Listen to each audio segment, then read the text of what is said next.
Tadi lo lihat apa bang? Abis ngecek si Fangi lo ya? Oh Mar, kaget gue tadi kelepasan. Gue lihat Fangi Mar, Fangi masih di gunung deh kalau kata gue. Maksud lo Sukma Fangi ketinggalan bang? Gak lama muncullah sosok tinggi besar hitam di seberang gue. Gue gak bisa ngelihat begitu jelas, mungkin hampir mirip genderuwo, tapi ini lebih besar lagi dan tidak berbulu. Ada tujuan apa manusia datang ke tempat ini? Gue mau tahu kenapa itu manusia ada di dalam sana. Dia mengambil barang kami. Kembalikan barang kami, maka dia akan kami lepaskan. Barang? Apa yang diambil sama dia? Pusaka? Kalau barang kami gak dikembalikan, sebagai gantinya dia akan tinggal di sini bersama kami. Assalamualaikum warahmatullahi wabarakatuh. Kembali lagi di channel Portal Dimensi dan tentunya masih bersama saya Kang Slamet di sini. Kali ini Kang Slamet akan menceritakan sebuah kisah mistis pendakian yang berjudul Pendakian Berujung Kematian, Real Story. Cerita ini ditulis oleh Prince Bandit. Hidup dan mati selalu beriringan. Di setiap kematian meninggalkan kesedihan, dan di setiap kehidupan membawa haru bahagia. Tinggal menunggu kapan dan di mana kematian akan menjemput. Sebelum kita masuk ke ceritanya, buat kalian yang belum subscribe channel ini, tekan tombol subscribe-nya terlebih dahulu dan tekan tombol notifikasinya agar kalian tidak ketinggalan cerita terbaru dari Portal Dimensi. Dan juga kalian bisa cek channel Portal Dimensi Official ya. Gak usah berlama-lama lagi, langsung saja kita masuk ceritanya. Pendakian Berujung Kematian.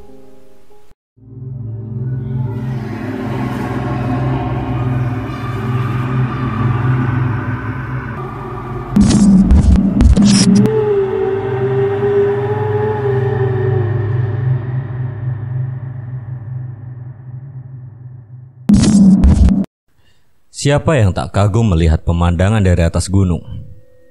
Rasa takjub akan luasnya mata memandang dingin dan segarnya udara yang tidak pernah dapat ditemui di perkotaan. Tapi dari sini juga akhir perjalanan hidup temen gue. Bang, ayo udah jam berapa ini? Suara si Umar menyadarkan gue dari lamunan. Gue gak jalan deh Mar, lo aja sama Tanti ya. Saut gue lirih. Si Umar pun garuk-garuk dengan muka heran. Lah, ini terakhir kali loh bang, hormatinlah keluarganya. Gue gak bisa, gak berani gue lihat nyokap bokapnya si Fangi. Gak kebayang lihat semua di sana pada nangis. Gak bisa gue serius. Sambil ngebakar sebatang rokok, gue cuma bisa ngebatin dalam hati. Lo gak tahu rasanya Mar. Lo gak ngerasain apa yang lagi gue rasain. Ya udah, gue jalan deh bang. Ntar kalau lo berubah pikiran, kabarin biar gue tunggu di sana ya. Gue pun cuma mengangguk tanpa menjawab. Gue tahu dia masih berusaha ngajak gue buat ngelayat. Akhirnya tuh anak jalan juga, jawab gue dalam hati. Awal cerita. Gue anak pertama dari 3 bersaudara. Gue punya adik cewek di nomor 2 dan cowok di nomor 3. Gak ada yang spesial di hidup gue. Sama kayak orang-orang di sekitaran gue. Emang gue agak sedikit tertutup. Gak begitu suka keramaian dan masih banyak lagi kekurangan lainnya. Menurut banyak orang gue dikasih kelebihan dari manusia pada umumnya, indigo. Tapi menurut gue itu kekurangan dan gue gak suka dengan kekurangan gue. Makanya gue suka heran sama orang-orang yang bilang, "Bang, bukain dong mata ketiga gue. Gue mau lihat begituan. Seru kayaknya deh." Biasanya gue cuma jawab, "Ya, gue aja gak ngerti gimana cara bukanya bre. Coba cari yang lain aja." Sambil buru-buru gue cari pengalihan biar gak ngobrolin masalah itu. Capek ngeladenin orang kayak gitu. Lo gak tahu capeknya gue tiap hari diganggu begituan. Waktu itu kebetulan acara priwet adik gue yang nomor 2. Doi mau foto di Lembang, Bandung. "Bang, mau ikut gak? Gue mau ke Lembang, terus nginep deh kayaknya." Gak pakai lama gue langsung jawab ajakan dia. "Maulah, lumayan refreshing, bisa tidur panjang. Di sini kan gue susah tidur. Jawab gue sambil cengengesan. Ya udah siapin barang yang mau dibawa. Ingat, jangan lelet ya bang. Oceh si Tanti sambil jalan ke kamarnya. Gak lama calon adik ipar gue datang. Oh, namanya si Umar. Barang lo udah disiapin bang. Oh ya, itu si Fangi yang bakal nemenin kita di Lembang nanti. Cerocosnya sambil nyamperin adik gue yang lagi sibuk ngepacking barang. Gue samperin si Fangi yang lagi matiin mesin mobil. Ente teman Umar? Iya bang. Jawabnya gue perhatiin sekilas dari ujung kaki sampai ujung kepala dalam hati. Kelihatannya baik kok. Mungkin aneh tapi gue terbiasa begitu ketika ketemu sama orang asing. Dari sikap, nada bicara, tingkah laku, dan tatap matanya selalu gue perhatiin. Karena dari situ gue dapat gambaran keseharian orang tersebut. Apakah baik atau tidak orang itu. Fangi anaknya humble, kocak, agak sedikit koplak malahan menurut gue. Jadi dia cepet banget akrab sama orang termasuk gue. Selama beberapa hari di sana dia cerita hampir seluruh hidupnya. Cerita tentang keluarga, pekerjaan, cinta, dan lain sebagainya. Hari terakhir di Lembang, Bang, ayo bangun. suara si Tanti langsung menggema di seluruh ruangan. Ya. Jawab gue males-malesan. Gue tengok semua udah rapi. Jadi gue makhluk terakhir yang bangun. Pantesan si Tanti teriak-teriak, kampret. Batin gue kelar mandi ala cowboy. Gue langsung turun ke bawah. Gue lihat satu-satu muka yang lain. Pada tahan tawa ngedenger gue diomelin adik gue. Sempak lo pada, bukan bangunin gue. Udah kagak pakai tawa-tawa, buru masukin barang ke mobil. Timpal si Tanti. Sangat disesalkan liburannya begitu cepat. Tapi berawal dari sana gue, Tanti, Umar, Fangi, dan yang lain tetap berkomunikasi, jalan silaturahmi terus. Setelah beberapa bulan kemudian kami sibuk dengan kegiatan kami masing-masing. Tanti pun sudah tinggal dengan suaminya. Walau kadang gue masih suka jenguk ke sana ngecek adik gue. Bang, lihat deh. Sambil nunjukin foto kita pas liburan di Lembang. Gue ikut ngelongok sambil nyengir. Wah, iya itu waktu lu prewed ya. Kangen ngumpul lagi gue. Si Tanti cuma nyengir doang. Lalu sambil narik tangan gue dia bilang, semalam gue mimpi Fangi bang. Dia manggil-manggil gitu. Mukanya mulai serius. Si Umar yang tadinya makan langsung berhenti makan terus nengok ke gue. Keadaan tiba-tiba hening. Semua pandangan langsung menuju ke gue. Mungkin lo kangen kali. Coba aja lo WA anaknya. Udah bang, udah dari kemarin gue WA si Fangi, tapi checklist 1 doang. Tiba-tiba Umar nyeletuk, itu gak ada tanda apa-apa bang. Perasaan gue gak enak kok ya. PA jangan mikir yang kagak-kagak deh. Udah tunggu kabar aja dulu. Ditelepon kalau perlu. Gue coba cairin suasana tapi hati emang gak pernah bohong. Di situ gue juga ngerasain ada sesuatu. Balik lagi gue selalu alihin pikiran gue gak mau mikir negatif. Gue selalu coba buat mikir positif. Esok harinya setelah diskusi panjang semalam, akhirnya si Tanti inisiatif buat nyari info di FB-nya si Fangi. Biasa kalau cewek masalah stalking nyari info sana sini emang jagonya kan. Nah si Umar coba buat nanya teman mainnya si Fangi. Dan gue cuma bantu doa semoga semua baik-baik aja. Karena kerjaan gue gak bisa ditinggal, harap maklum ya. HP gue bunyi ada notif WA dari Tanti. Bang, bener kan si Fangi lagi sakit? Gue agak lama terdiam ngebaca chat adik gue. Sakit apa? Dirawat di mana? Ngebales chat si Tanti. Gak lama Tanti bales lagi. Nanti biar Umar yang ngejelasin aja bang. Gue bingung. Gue cuma diem lihat chat terakhir adik gue. Pikiran mulai kemana-mana. Gue mulai takut sama apa yang gue bayangin. Lagi-lagi gue dikagetin sama bunyi dari HP gue. Gue lihat Umar memanggil di layar HP gue. Iya Mar, baru aja Tanti WA gue tadi.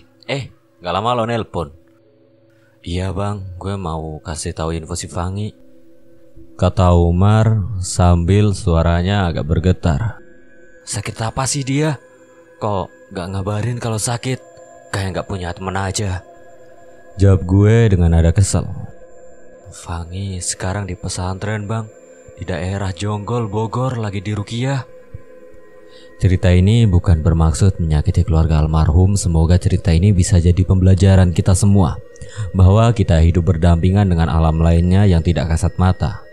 Gue cuma berharap tiap pembaca dan pendengar mau memberi doa untuk almarhum teman Ane, dan buat keluarga yang ditinggalkannya. Terima kasih. Lanjut ke ceritanya. Akhirnya gue dapat waktu yang pas buat silaturahmi ke rumah Fangi, dan dari sini juga gue mulai dihantui rasa bersalah gue ke Fangi.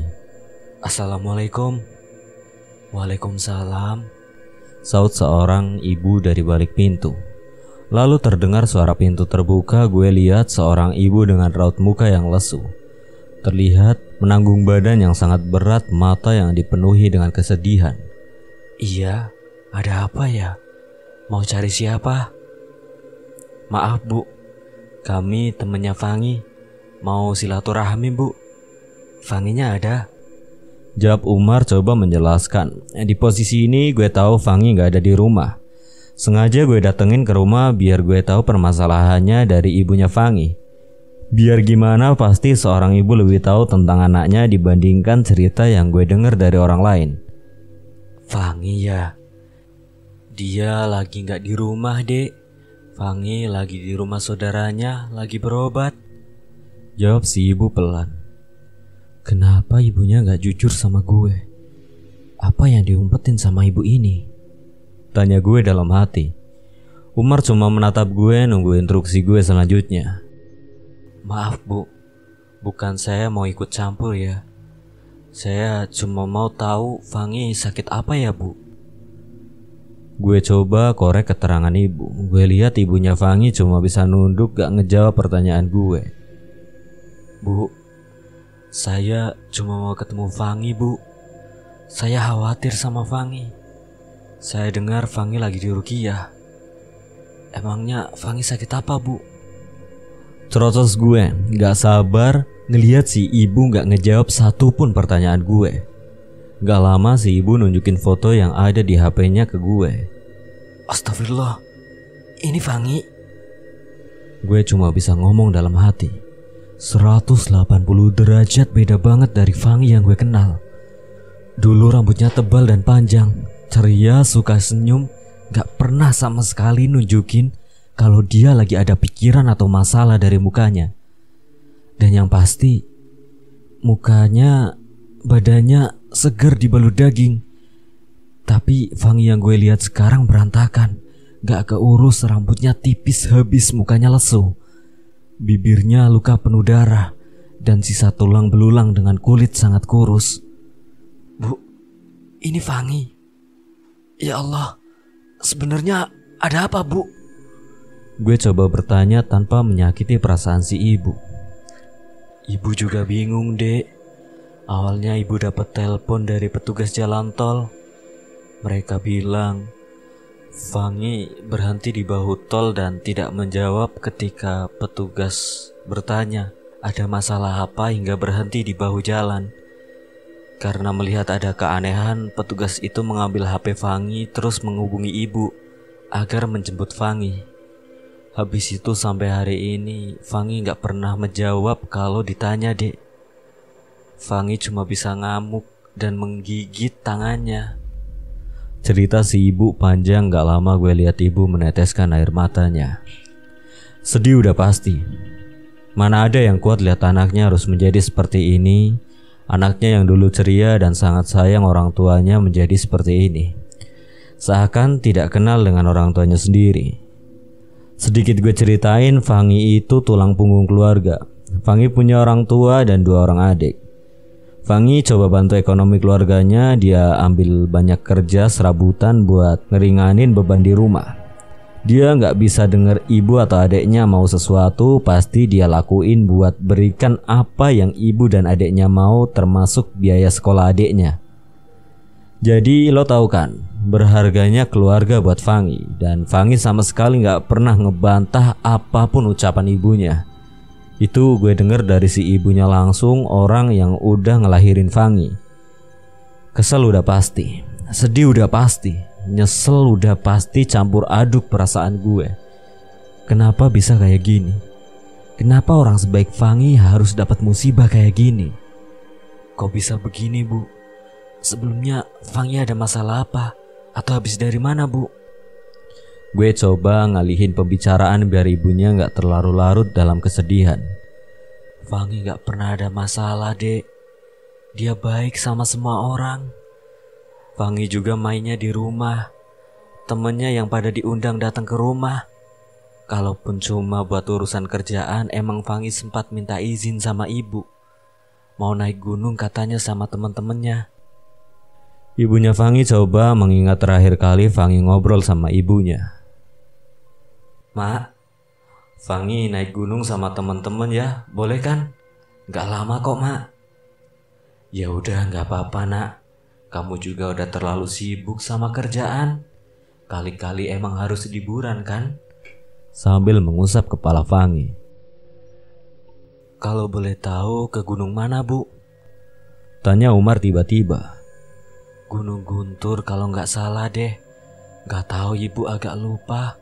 Maaf ya, Dek. Jawab si ibu sambil mengingat nama gunungnya. Fangi udah dibawa ke dokter, Bu. Udah sama dokter malah dikasih obat penenang. Katanya gangguan jiwa. Anak saya dibilang gila. Ibu sakit hati dengernya. Masa tiba-tiba Fangi gila, kan gak mungkin. Jawab si ibu. Semakin lama gue tanya masalah Fangi, gue lihat semakin sedih si ibu. Gak tega juga liatnya. Tapi gue butuh info buat ngurai ini masalah. Gue butuh itu biar gue tahu harus mulai selesaiin ini dari mana. Jadi sekarang Fangi lagi dibawa ke pengobatan alternatif ya, Bu? Iya, Dek, begitu kira-kira. Abis ibu bingung harus bawa Fangi kemana lagi. Udah ada perkembangan, Bu? Timpa Umar, ibu Fangi cuma menggelengkan kepalanya. Belum ada perubahan sama sekali. Malah makin sedih lihat Fangi. Makin hari makin kurus saja. Belum ada perubahan? Pengobatan apaan itu? Kata gue dalam hati. Bu, harusnya kalau nggak ada perubahan langsung cari alternatif yang lain, Bu. Zaman sekarang banyak alternatif yang cuma katanya aja, tapi nggak pernah ngasih hasil. Umar coba menjelaskan. Ibu bingung deh harus kemana lagi. Ibu udah coba datengin semua yang katanya bisa bantu Fangi, tapi hasilnya tetap aja begitu. Sekarang ibu udah gak punya apa-apa. Ibu cuma bisa pasrah. Akhirnya keluar semua unek-unek si ibu beserta air matanya yang selama ini coba ditahan. Gue colek Umar sambil menggelengkan kepala tanda biar Umar berhenti nanya. Umar pun mengerti maksud kode gue. Saya boleh jenguk Fangi, Bu? Buat apa, Dek? Percuma. Fangi gak bakal kenal siapa-siapa. Bu, Fangi teman saya. Biar gimana saya gak bisa diam lihat Fangi lagi kayak gini, Bu. Saya janji, saya cuma jenguk aja. Pinta gue memelas karena gue yakin si ibu tetap gak bakal ngizinin gue. Dan gue bingung harus gimana lagi. Karena jujur gue dilema, satu sisi ngelihat temen gue begitu, dan di sisi lainnya gue lihat ibunya temen gue menangis sedih. Akhirnya gue coba buat ngelihat Fangi dari jauh, mungkin nerawang bahasa tepatnya. Agak kaget sebenarnya sama apa yang gue lihat saat itu. Iya, gue lihat Fangi tapi bukan Fangi yang lagi di pesantren. Bukan Fangi yang lagi di Ruqyah, tapi gue lihat Fangi lagi ada di dalam tempat yang sangat gelap. Mungkin bisa dibilang goa kalau menurut gue. Karena gue cuma bisa lihat dari depan dan sedikit bantuan sinar samar-samar. Dan hawa yang gue rasain agak lembab, mungkin sedikit dingin seperti hawa di pegunungan. Astagfirullah. Sontak gue kaget dengan nada agak tinggi. Kenapa, Bang? Tanya Umar, si ibu pun kaget. Kenapa, Dek? Gak apa-apa, Bu. Maaf, saya izin keluar sebentar ya, Bu. Saya mau ngerokok. Jawab gue sekenanya sambil berjalan menjauh. Karena Umar udah sering ikut dan sharing sama gue masalah begituan, dia jadi agak paham sama kelakuan aneh gue. Gak lama Umar nyusul gue ke depan. Tadi lo lihat apa bang? Abis ngecek si Fangi lo ya? Oh Mar, kaget gue tadi kelepasan. Gue lihat Fangi Mar, Fangi masih di gunung deh kalau kata gue. Maksud lo Sukma Fangi ketinggalan bang? Tanya Umar penasaran. Kayaknya enggak deh Mar, bukan ketinggalan. Emang ada yang nahan dia di sana. Biasanya kalau kayak gini ada yang bikin salah Mar. Gak mungkin banget kalau gak ada salah tiba-tiba mereka makhluk astral mau nahan manusia. Jangan-jangan si Fangi ngambil sesuatu di sana ya bang? Umar terus ngajuin pertanyaan ke gue. Gue gak bisa jawab sekarang Mar. Lo tahu kalau gue gak cukup bukti, gue gak bakal ngasih penjelasan. Dan ini masih misteri banget. Yang pasti si Fangi gak pernah percaya hal-hal begituan. Jadi gak mungkin dia ngambil sesuatu atau apalah namanya. Gue coba ngasih penjelasan yang masuk akal. Ya udah, kita pamit yuk sama ibunya Fangi. Gak enak, udah maghrib juga nih. Gue lihat situasi yang kurang mendukung kalau gue lanjutin di rumah Fangi. Ditambah gue ngelihat gitu bukan hal yang mudah. Itu benar-benar menghabiskan tenaga dan konsentrasi gue. Lagian ini rumah orang gak begitu nyaman gue nya. Takut dibilang orang aneh sama tetangga sekitar. Gue emang agak minder masalah kekurangan gue. Gue selalu mikir kenapa gue gak disamain aja kayak orang-orang biasa. Mereka bisa hidup bebas, cuek, mereka nggak takut sama apa yang mereka perbuat dan mereka nggak tahu juga hasil perbuatan mereka. Mereka santai, mereka kelihatan nggak punya beban. Mungkin nggak semua orang seperti itu, tapi rata-rata yang gue temuin ya gitu. Beda banget sama gue. Gue sangat terbebani sama kekurangan gue. Gue nggak pernah bisa bebas ambil keputusan. Selalu pikiran dan hati bertolak belakang. Gue pengen ini, hati ngelarang. Gue pengen itu, hati ngelarang. Gue risih ketika berada di tengah orang banyak, belum lagi gangguan makhluk. Waktu gue banyak tersita buat nganggepin mau mereka. Kalian pikir makhluk yang mati penasaran gak ribet? Mereka selalu teriak minta tolong. Mereka mau ketemu keluarganya. Kadang ada juga yang gak tahu kalau mereka udah meninggal. Dan gue selalu digangguin sama permintaan mereka. Kadang gue gak habis pikir. Gue gak kenal keluarganya, tapi dia minta diantar pulang ke keluarganya. Aneh bukan? Apa emang gue yang aneh? Gue pun akhirnya pamit dari rumahnya Fangi. Bu, saya pulang dulu ya. Gak enak udah maghrib. Sambil gue dan Umar berjalan keluar dari rumah tersebut. Yang sabar ya bu.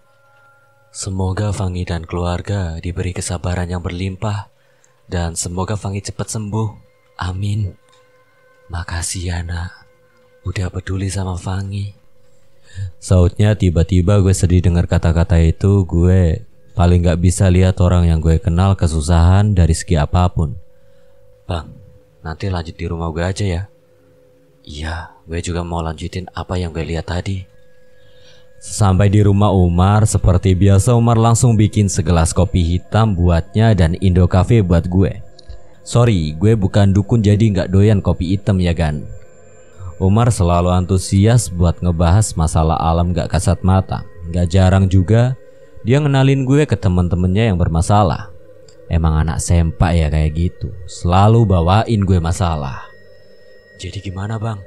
Umar coba buka obrolan ngelihat gue lagi bengong gak jelas. Bentar, udah lo ngopi dulu aja. Gue mau lihat lagi, takut salah. Gue coba lagi tegasin apa yang gue lihat tadi. Fix apa yang gue lihat gak berubah. Gue yakin gue gak lagi ngehayal ngelantur kemana-mana. Gue lihat jalur yang ngebawa gue ke gunung itu. Fangi, lo bisa denger gue? Gue coba berkomunikasi sama Fangi. Gue lihat dia gak ngerespon, dia kelihatan ketakutan. Nengok kanan kirinya, gue juga lihat kakinya seperti diikat, mukanya yang berantakan. Dan gue lihat lebam di mukanya dan seluruh badannya seperti habis disiksa.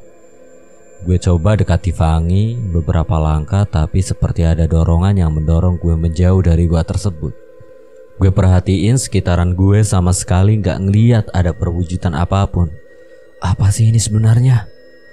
Untuk mempermudah tata bahasa antara gue dan makhluk gaib, mungkin bakal gue permudah aja bahasanya ya, biar gak OT dan gak bingung mengartikan.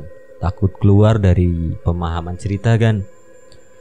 Karena gak ada respon apapun, akhirnya seperti biasa gue fokusnya untuk mengumpulkan energi di sekitaran dan digabungkan dengan energi gue sendiri, dan gue coba ledakan energi tersebut tepat di depan goa. Buat pemahaman aja, makhluk gaib sangat penasaran atau kepo dengan energi. Karena di alam mereka energi bersinar terang dan mengeluarkan hawa panas akan sangat menyakitkan ketika energi bersentuhan dengan tubuh non-fisik mereka. Dan energi bisa meleburkan tubuh non-fisik mereka. Mereka tahu itu dan mereka takut akan itu. Gak percaya? Coba ketika ada orang yang kesurupan ente bisikin, mau dileburin gak? Oke, skip, lanjut ke cerita. Gak lama muncullah sosok tinggi besar hitam di seberang gue. Gue gak bisa ngelihat begitu jelas, mungkin hampir mirip genderuwo, tapi ini lebih besar lagi dan tidak berbulu. Ada tujuan apa manusia datang ke tempat ini? Gue mau tahu kenapa itu manusia ada di dalam sana. Dia mengambil barang kami. Kembalikan barang kami, maka dia akan kami lepaskan. Barang? Apa yang diambil sama dia? Pusaka? Kalau barang kami gak dikembalikan, sebagai gantinya dia akan tinggal di sini bersama kami. Tiba-tiba di sekeliling gue berputar terlihat sinar terang dari berbagai arah, membuat mata gue gak bisa ngeliat. Nafas gue sesak, perut gue mual akibat guncangan-guncangan gak jelas.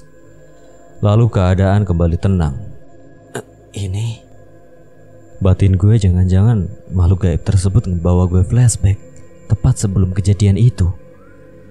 Ya benar, gue lihat Fangi dan teman-temannya di gunung itu. Keadaan Fangi masih sehat seperti yang gue kenal. Gue lihat mereka bercanda-canda layaknya orang yang sedang naik gunung. Gak ada yang aneh.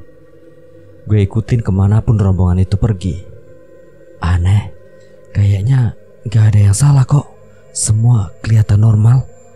Batin gue setiap sosok temannya Fangi gue liatin dengan seksama, ya gak ada yang salah. Gak ada satupun yang punya kelebihan entah untuk melihat ataupun menarik pusaka alam gaib. Gue lihat mereka berendam di curug dan masih gak ada yang aneh. Hanya aktivitas biasa dari kumpulan pencinta alam. Bercanda, tertawa, usil terhadap teman lainnya. Gak sengaja gue lihat salah satu temennya Fangi lagi ngegosok-gosokkan tangannya di dalam air. Gue penasaran, coba gue dekati orang tersebut. Ternyata dia sedang menggosok sebuah bongkahan batu kecil. Batu itu terlihat bagus dengan warna bening terang agak kecoklatan, bertambah mengkilau ketika di dalam air. Pandangan gue tiba-tiba mulai gelap, badan gue berasa ketarik dan berasa sekitar gue berputar kencang. Sampai gue gak bisa fokus sama apa yang gue lihat. Dan gue sadar gue udah balik ke tempat awal gue, di depan mulut goa tempat Fangi dikurung.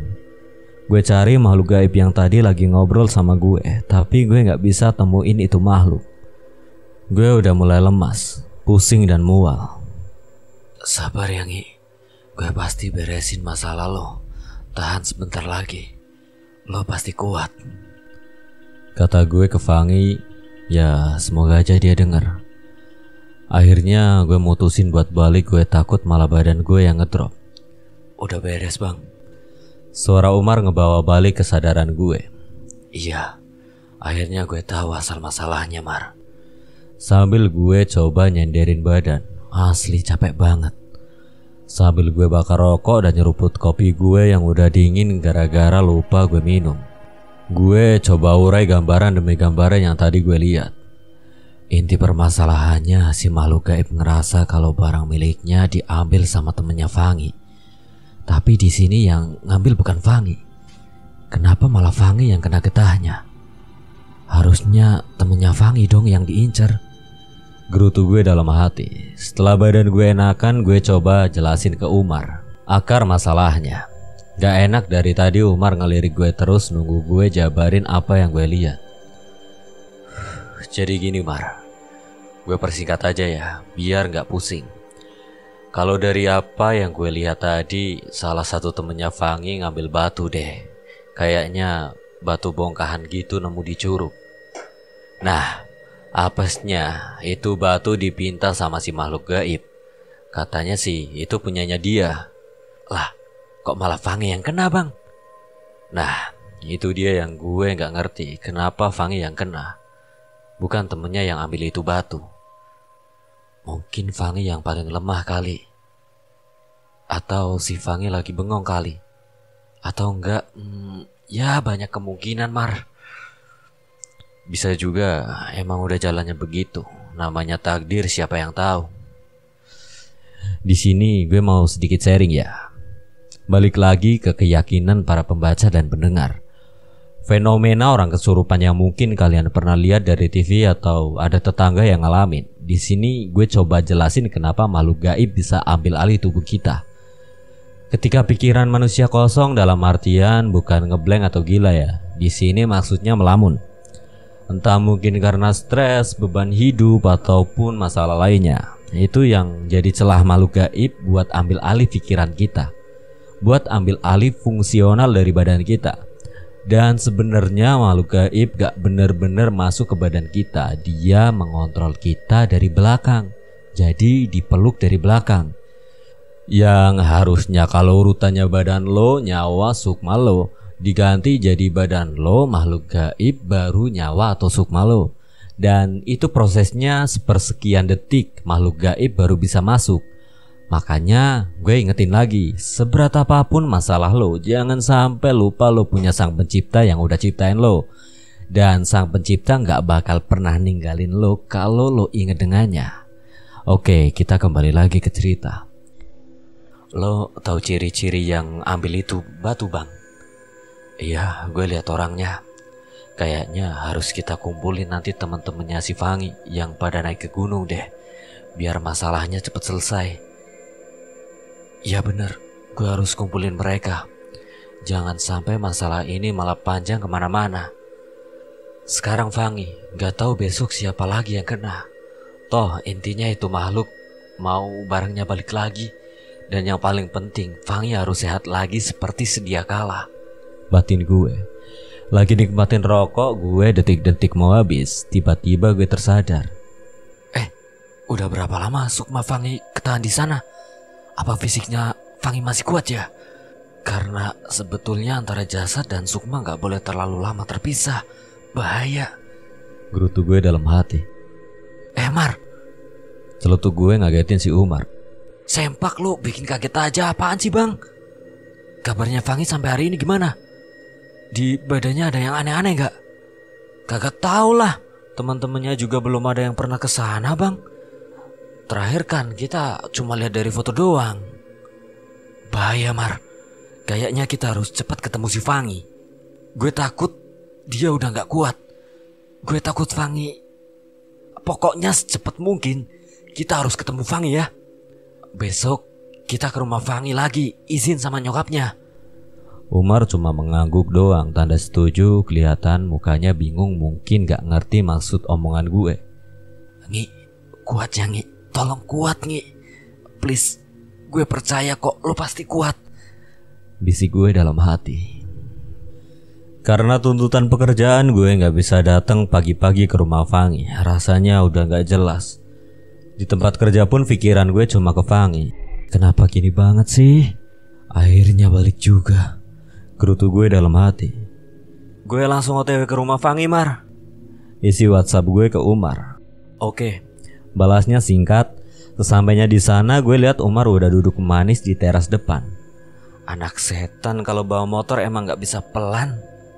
Lo kan emang selalu kalah kalau urusan nyampe. Kebanyakan ditikung sih lo. Bangke lo. Itu di dalam rame Mar. Ada apaan?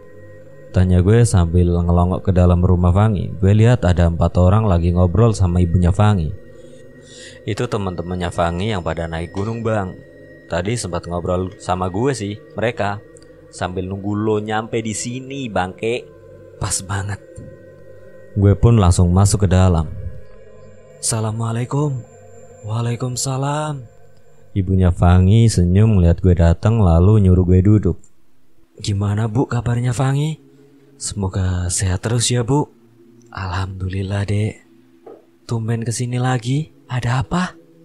Gak apa-apa Bu, mau jenguk ibu aja. Gue coba hindari maksud tujuan gue ke sana. Mau ibu bikinin kopi Dek? Gak usah Bu, makasih. Hari ini ngopi mulu saya, kembung atuh. Ini teman-temannya Fangi ya, yang pada naik gunung itu? Tanya gue ke tamunya si ibu. Iya Bang, gue boleh ngobrol gak sama kalian nanti? Emang ada apa Bang? Tanya salah satu dari mereka. Dari mukanya mereka terlihat bingung. Gak apa-apa, nanti aja gue jelasin ya. Ada yang mau gue tanya, gak apa-apa kan? Iya gak apa-apa Bang. Ya udah Bu, saya ke depan dulu. Gak enak Umar sendirian di luar. Sambil gue berdiri meminta izin buat ke depan. Iya nak, gak apa-apa. Maaf ya ibu gak bisa nemenin. Gak apa-apa kok Bu, ibu kan lagi ada tamu. Sambil jalan ke depan gue mikir gimana caranya buat ngebuka omongan nanti ke teman-temannya si Fangi. Jangan sampai gue salah ngomong akhirnya malah bikin masalah baru. Gue duduk di samping Umar sambil bakar rokok. Gimana Bang? Ntar dulu gue lagi mikir. Jawab gue kesel. Gak lama kemudian, maaf Bang, tadi kenapa? tanya salah satu dari mereka nyamperin gue. Udah beres ngobrol sama ibu Bang? Jawab gue sambil nengok ke dalam rumah. Gue lihat ibunya Fangi jalan ke dapur. Udah Bang, gue mau minta izin ketemu sama Fangi, tapi gak diizinin sama ibu. Jawabnya pelan. Gue lihat satu-satu mukanya pada bete. Sini duduk dulu, ngerokok dulu santai. Gue coba ajak mereka duduk bareng. Maaf nih sebelumnya ya, bukannya mau ikut campur, tapi biar gimana Fangi juga temen aneh nih Bang. Gue juga gak bisa diem aja kalau temen gue kenapa-napa Bang. Nah, di sini gue ngelihat ada sesuatu yang aneh. Gue agak sedikit ngerti masalah begituan, masalah makhluk halus Bang. Kemarin pas gue dari sini gue juga mimpiin Fangi. Maksudnya Abang, orang bisa gitu? Ya kurang lebih gitu deh. Terus Bang, ada yang aneh gimana? Ya di sana kalian aneh-aneh gak? Nemu apa gitu? Apa ngambil sesuatu gitu? Enggak Abang. Tapi gak tahu juga kalau yang lain ya. Kan kita gak kenal semua. Celutuk satu orang. Loh, kalian emang gak saling kenal Bang? Enggak Bang, itu kan ada yang dari Tambun, ada yang Bekasi Barat, ada yang Bekasi Timur Bang. Jadi kita join komunitas gitu. Nah, ada yang usul naik ke Gunung Guntur. Jadi gak saling kenal semua Bang. Kita baru kenalan di sana pas di gunung. Oh gitu, kata gue sambil garu-garu kepala bingung. Jadi yang Abang lihat apaan? Ada yang ambil sesuatu gitu maksudnya? Iya, gue lihat salah satu dari kalian ada yang ambil batu Bang. Ciri-cirinya orangnya kurus, jangkung, rambutnya agak ikal pendek. Warna kulitnya agak-agak hitam gitu. Kenal gak kira-kira? Bentar ya Bang. Mereka coba mengingat-ingat. Kayaknya ada deh Bang. Aduh, gue lupa namanya lagi. Bentar ya, kayaknya gue punya foto kita lagi bareng-bareng semua deh. Jawab semuanya sambil ngebuka galeri HP-nya. Duh, untung ini orang punya foto semua yang pada naik gunung. Batin gue sambil ngebuang nafas berat lega. Gak lama kemudian, nih Bang fotonya, yang ini bukan orangnya.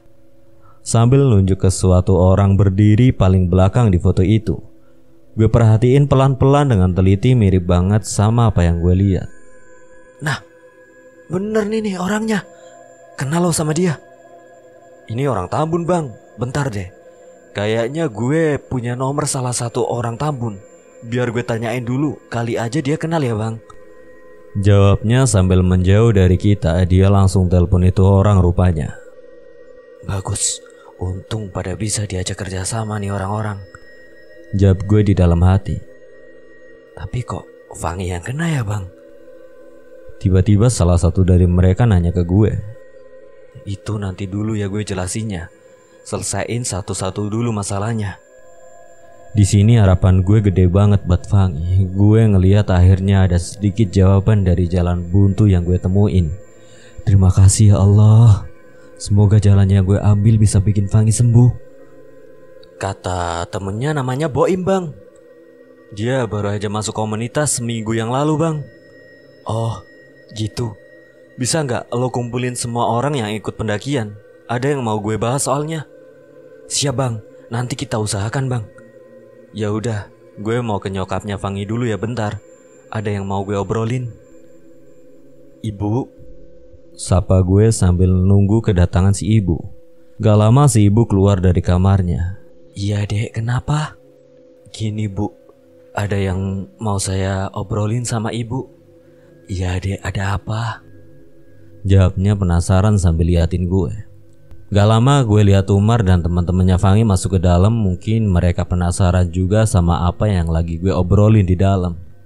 Mereka duduk berjejer di depan gue dan ibunya Fangi. Gue sempet ambil nafas panjang dulu, siapin mental, takut nanti ada argumentasi sama si ibu. Gini bu, tolong izinin saya buat ketemu Fangi bu. Saya mau pastiin sesuatu. Saya takut Fangi kenapa-napa. Gue coba ngeyakinin ibunya Fangi. Maksud tadi gimana ya? Itu Fangi kan lagi diobatin. Bantu doain aja. Semoga Fanginya cepet sembuh. Si ibu coba ngelarang gue buat ketemu Fangi. Ini udah seminggu bu Fangi diobatin di sana. Tapi sampai hari ini belum ada perubahan sama sekali. Maaf bu, bukannya mau sok tahu bu. Tapi saya sedikit ngerti tentang hal-hal gaib. Kali aja saya bisa ngebantu Fangi. Gue coba buat ngeyakinin si ibu. Maaf ya dek, bukan ibu gak percaya. Tapi ibu udah capek. Ibu udah gak punya apa-apa lagi. Terangnya, di sini gue lihat arah obrolan ibunya Fangi. Dia nyinggung masalah biaya atau biasa disebut orang mahar. Ya Allah bu, saya murni mau nolong. Saya sama sekali gak minta apa-apa bu. Fangi itu teman saya. Masa ya buat teman harus pakai bayaran segala? Jawab gue dengan nada agak tinggi. Di sini yang gue garis bawahi, gue sangat tentang pengobatan di luar sana yang patokin buat bayar sekian. Alasan inilah itulah. Hey hello, itu ilmu yang kalian punya asalnya dari mana? Apa kalian bayar buat dapat ilmu itu? Itu ilmu gratis loh. Gak ada yang namanya harus bayar pakai rupiah. Jadi kalau mau nyari uang ya kerja. Bukan malah kasih harapan kosong ke orang lain dengan iming-iming sembuh. Mereka itu lagi kesusahan loh. Mereka berharap masalah mereka selesai, bukan malah ditambah masalahnya. Kita kembali lagi ke cerita. Di sela keheningan di antara gue sama nyokapnya Fangi, akhirnya gue mutusin buat ngasih bukti ke si ibu. Biar si ibu percaya kalau gue gak main-main, serius ikhlas bantu Fangi dan keluarganya. Maaf bu, gini deh. Sekarang biar saya buktiin ke ibu ya. Dan ibu juga gak perlu mikirin biaya-biaya. Ibu bisa pegang omongan saya. Disaksiin sama teman-teman semua. Jawab gue meyakinkan mereka semua. Sekarang yang lagi sama Fangi siapa bu? Ada bapaknya yang nemenin Fangi di sana dek. Jawabnya pelan, mungkin si ibu lagi bingung antara percaya atau tidak percaya sama gue. Dalam hati, bodoh amat, yang penting gue ketemu Fangi dan masalah ini cepet selesai. Ya udah, biar saya lihat sebentar ya bu. Kondisi Fangi di sana. Jawab gue dingin karena gue mulai fokus sama apa yang mau gue lihat. Berdasarkan pengalaman bertemu orang-orang dengan berbagai permasalahannya dan sedikit pengetahuan yang gue dapetin dari pengalaman, setelah melihat dan menghitung, akhirnya gue ngasih pernyataan ke nyokapnya Fangi. Fangi di sana makin parah bu. Kalau yang saya lihat badan Fangi udah ngeluarin hawa dingin. Kalau nggak percaya coba bapak suruh duduk di samping Fangi sambil tangannya dideketin di atas dadanya Fangi. Terus badannya Fangi dari pinggang ke bawah udah gak bisa digerakin bu. Udah gak fungsi. Kalau mau didiemin terus bahaya bu. Kalau ibu gak percaya, ditelepon aja sekarang bapaknya Fangi buat cek kondisi Fangi. Sebentar ya dek. Jawab si ibu sambil mengambil telepon genggamnya. Gak lama terdengar nada telepon dengan posisi di loudspeaker. Gila, dia pakai loudspeaker. Berarti orang-orang bakalan denger semua. Kalau sampai salah apa yang gue udah sebutin, mampus gue, bisa berantakan semua. Dan yang pasti gue malu karena salah penglihatan. Assalamualaikum bu, ada apa bu? Ibu baik-baik aja kan? Iya pak, waalaikumsalam. Gak apa-apa, cuma mau tanya kondisinya Fangi. Emang Fangi badannya dingin ya pak? Coba deh bapak deketin tangan bapak ke dadanya Fangi. Loh, ini ada apa bu, kok tiba-tiba nanya begitu? Jawab si bapak dengan nada heran. Udah bapak jangan banyak nanya dulu, dipegang dulu pak. Iya bu, ini bapak mau pegang sebentar.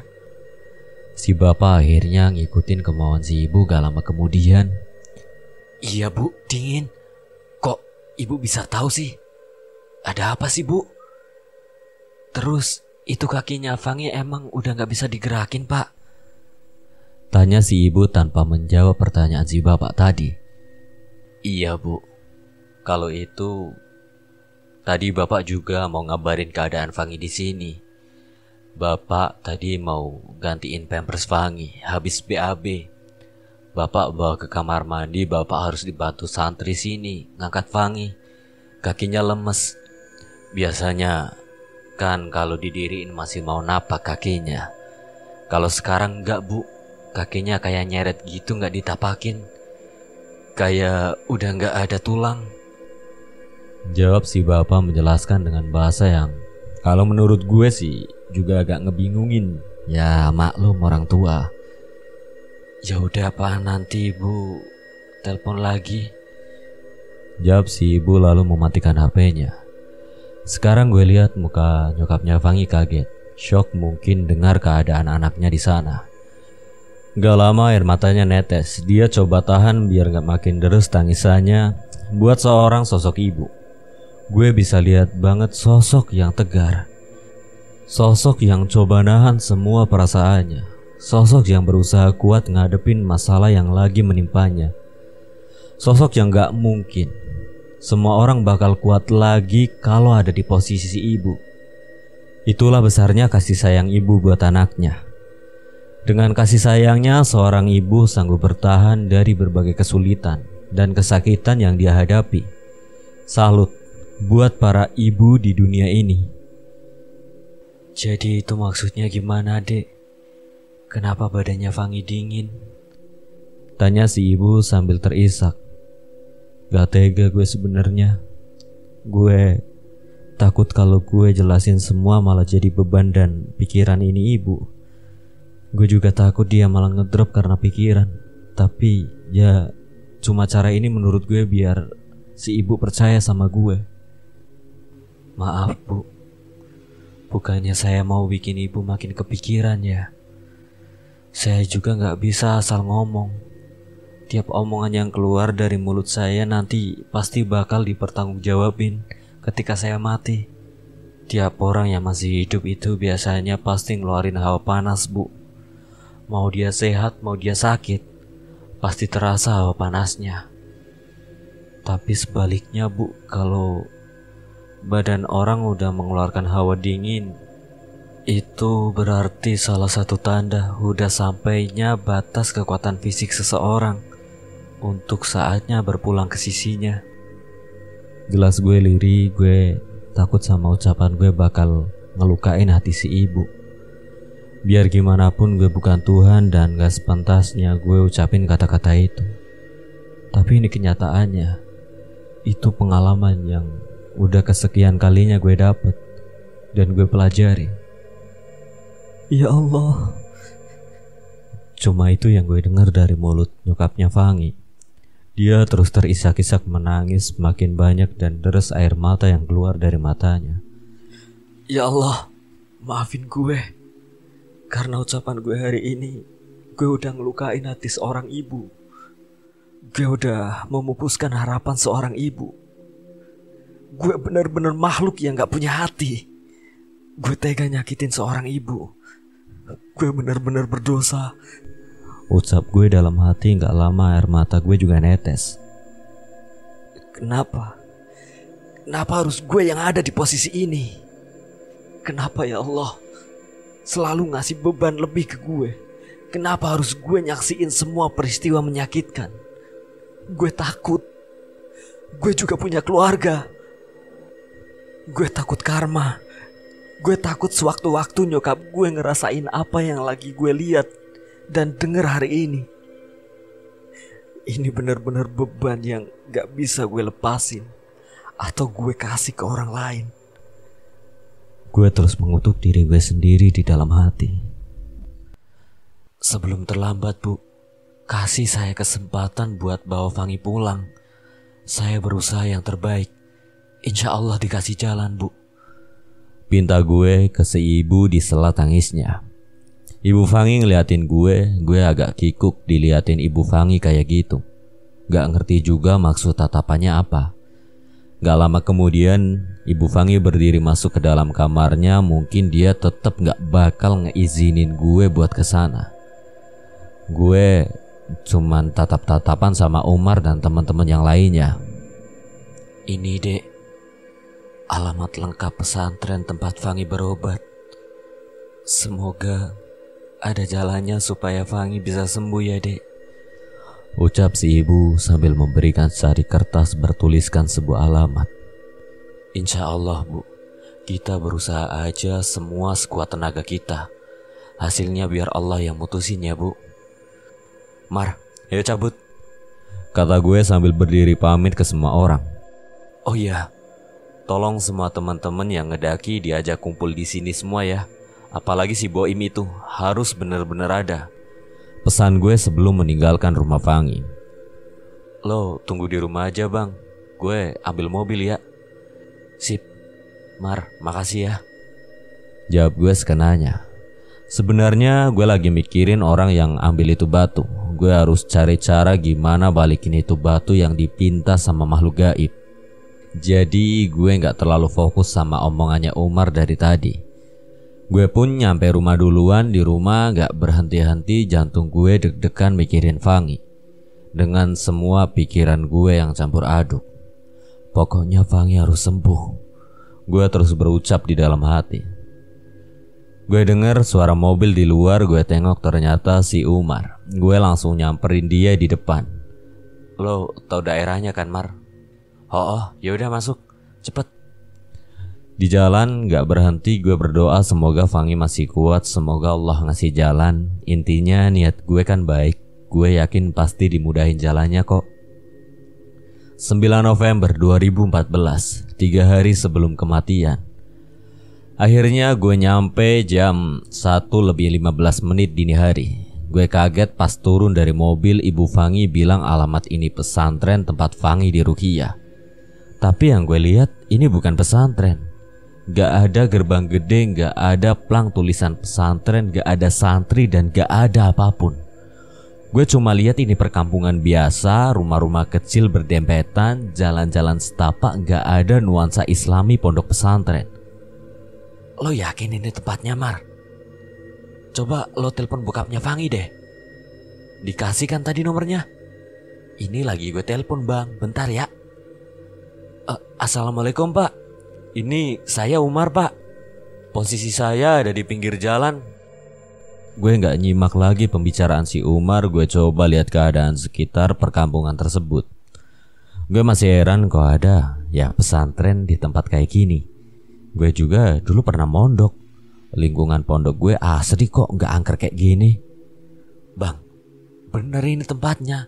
Nanti kita lurus ke sana ada masjid, terus belok kiri, kata bapaknya Fangi.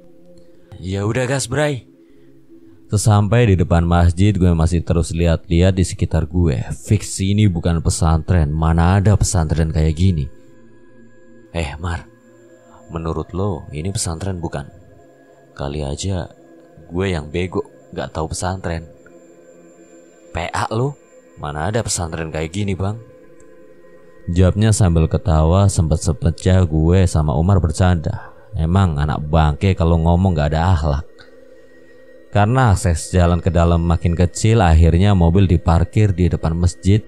gak lama gue sama Umar ngelihat ada seorang bapak nunggu di pinggiran sambil ngelambai. Itu pasti bokapnya si Fangi. Kita samperin deh itu bapak. Duh pak, maaf ya, jadi ngeganggu pagi-pagi gini. Gak apa-apa kok mas. Saut si bapak sambil ngucek-ngucek matanya, kelihatan kalau si bapak kebangun dari tidurnya. Kok jam segini datangnya? Saya kira agak siang gitu datangnya. Iya pak, saya khawatir sama Fangi. Terus Fanginya ada di mana pak? Oh gitu, lewat sini mas. Si bapak nunjukin jalan, gue sama Umar ngikutin dari belakang sambil tatap-tatapan. Mungkin masih aneh sama yang namanya pesantren kali. Ini tempatnya mas. Si bapak tiba-tiba berhenti di depan bilik kayu warna biru. Di sini pak? Tanya gue sambil garuk-garuk kepala. Iya mas, jawabnya sambil buka pintu bilik itu. Setelah berhari-hari gue pengen ketemu Fangi, akhirnya hari ini gue bisa lihat dia. Gue lihat Fangi tiduran di ujung ruangan itu. Tangannya lagi nunjuk ke atap langit-langit. Gue masuk ke ruangan itu. Baunya campur aduk, susah dijelasin. Gue lihat sekeliling ruangan itu gak ada apapun, cuma tikar dan kasur lipat yang sedang digunakan Fangi. Gak ada tulisan ayat-ayat suci, gak ada yang dampingin Fangi dan bapaknya. Ini pengobatan alternatif? Tanya gue dalam hati. Gue duduk di samping Fangi. Ya Allah, tangan Fangi kurus kering.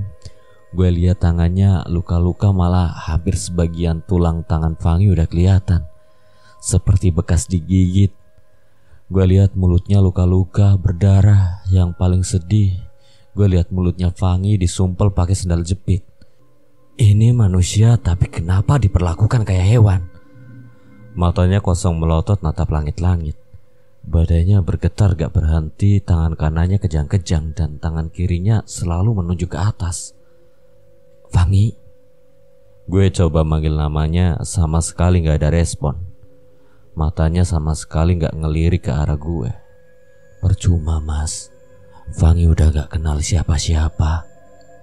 Jawab si bapak. Gue diem pegang kepalanya, gak sadar air mata gue netes. Mungkin ini pemandangan paling bikin gue sedih seumur hidup. Di depan gue ada teman baik gue yang biasanya gue liatin aja. Dia udah heboh sendiri. Dia selalu ketawa-tawa ketika gue panggil. Dia yang sering ngeganggu gue kalau gue lagi bengong sendiri. Hari ini gue gak dapet itu semua dari dia. Dia sama sekali gak bergerak ngedenger gue memanggil namanya. Seakan-akan dia ada di dunia lain yang gak bisa gue masukin. Sebenarnya apa maksud dari semua ini ya Allah? Kenapa orang baik kayak dia harus ngerasain kayak gini? Emang apa salah orang ini sampai harus ngerasain hal yang menurut gue menyakitkan seperti ini? Pak, di sini tempat Fangi diruqyah. Kok nggak ada orang? Bukan di sini mas. Orang yang ruqyah di sana. Mereka bacanya bareng-bareng sehabis sholat maghrib. Terang si bapak sambil berjalan menunjukkan arah ruangan tersebut dari depan pintu bilik tersebut. Di sana pak? Iya di sana mas.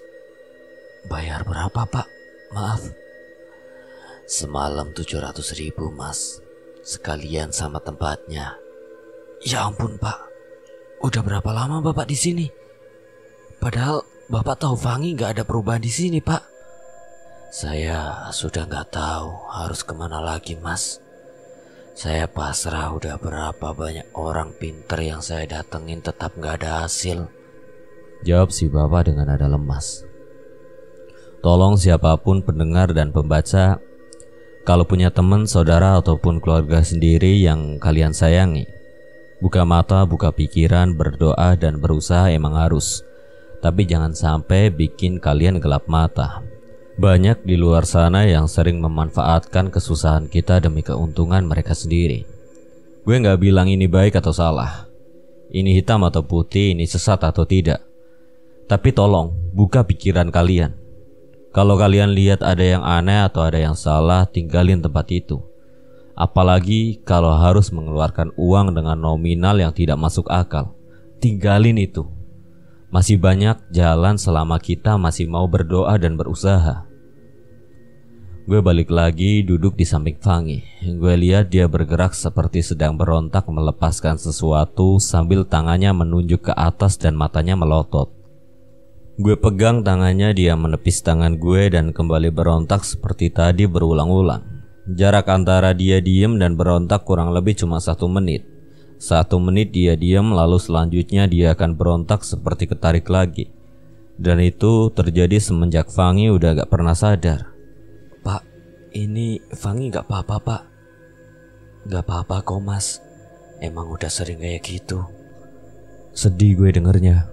Kelihatan si bapak udah gak punya daya dan usaha lagi. Mungkin udah mentok juga sama semua usaha yang udah dia coba. Sampai akhirnya terlihat seperti membiarkan keadaan anaknya. Gue rangkul lagi kepala Fangi, gue taruh di kedua paha gue biar dia berontak tetap gue pegang kencang. Gue dekap dia. Gak rela nih. Gue gak rela lihat lo kayak gini.